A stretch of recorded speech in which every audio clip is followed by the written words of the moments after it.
रिश्तों के बीच छुपा दर्द। सुनैना और अमित की शादी को 25 साल हो चुके थे।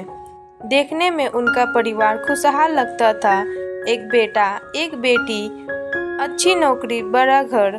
लोग उनकी जोड़ी की मिसाल देते, लेकिन इस मुस्कुराहट के पीछे एक ऐसा दर्द छुपा था जिसे कोई देख नहीं पाता था। बदलते वक्त के साथ बड़ी दूरियां। शुरुआत में सब कुछ बहुत अच्छा था। अमित और सुनैना एक दूसरे को बहुत प्यार करते थे। छोटे छोटे झगड़े होते, लेकिन उनका रिश्ता मजबूत था। फिर जिम्मेदारियों का बोझ बढ़ गया। बच्चों की पढ़ाई, नौकरी की परेशानियां, रिश्तेदारों की उम्मीदें, इन सब के बीच उनका आपसी समय कहीं खो गया। धीरे धीरे अमित ऑफिस के कामों में इतना उलझ गया कि घर आते ही चुप खाना खाते और सो जाते। सुनैना दिन भर घर के काम और बच्चों में व्यस्त रहती, लेकिन उसे अमित की परवाह थी। वह चाहती थी कि अमित उसके साथ बैठे बात करे, लेकिन हर बार एक ही जवाब मिलता, बहुत थक गया हूँ, फिर कभी बात करेंगे। बच्चों की अपनी दुनिया। समय के साथ बच्चे बड़े हो गए, बेटी की शादी हो गई और बेटा भी नौकरी के सिलसिले में बाहर चला गया।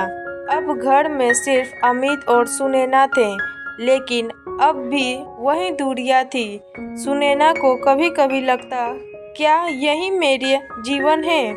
इतने सालों तक सबके लिए जिया, लेकिन मेरे अपने सुख दुख का कोई नहीं।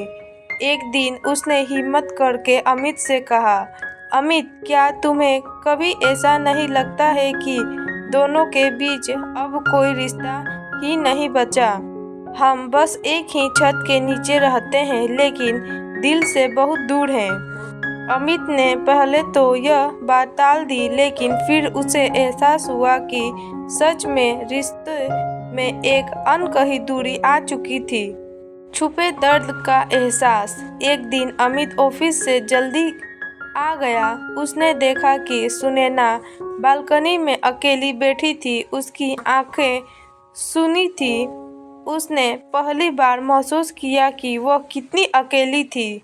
वह चुपचाप उसके पास बैठ गया और धीरे से उसका हाथ पकड़कर बोला, मैंने कभी नहीं सोचा था कि मेरे व्यस्त जीवन में तुम्हें इतना अकेला कर दिया। आज से हम फिर से अपने रिश्ते को जीने की कोशिश करेंगे। सुनैना की आंखें में आंसू आ गए। इतने सालों का दर्द जैसे निकला। रिश्तों को सहेजने की जरूरत। कभी कभी हम सोचते हैं कि घर की जिम्मेदारियां निभाना ही प्यार है, लेकिन असल में रिश्तों को समय देना और एक दूसरे की भावनाओं को समझना भी उतना ही जरूरी होता है। रिश्तों में छुपे दर्द को तब तक मत अनदेखा करो जब तक कि वह इतना गहरा ना हो जाए कि उसे भरना मुश्किल हो गए। रिश्ते सिर्फ निभाने के लिए नहीं होते, उन्हें महसूस करना और सहेजना भी जरूरी होता है।